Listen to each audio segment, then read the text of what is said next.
নাজমুল হাসান পাপন, সাবেক সভাপতি Bangladesh cricket board, সাবেক সংসদ সদস্য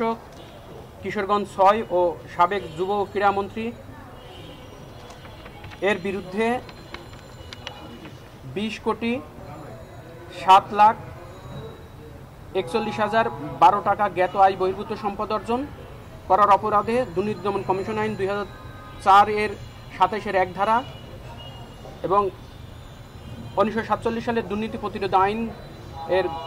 5-2 ধারায় এবং 20টি অ্যাকাউন্ট এর মাধ্যমে ঘুষ দুর্নীতির মাধ্যমে অর্জিত 742,73,84,686 টাকার সন্দেহজনক লেনদেনের অপরাধে মানি লন্ডারিং প্রতিরোধ আইন 2012 এর সংশ্লিষ্ট ধারায় একটি মামলা রুজুর সুপারিশ করেছে কমিশন। রোকসানা হাসান স্বামী জনাব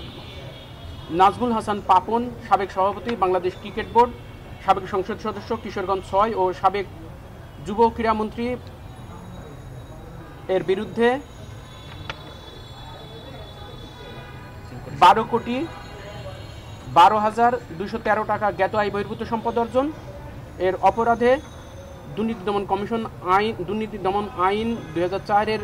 সংশ্লিষ্ট ধারা এবং 11টি ব্যাংক অ্যাকাউন্টের মাধ্যমে ঘুষ দুর্নীতির মাধ্যমে অর্জিত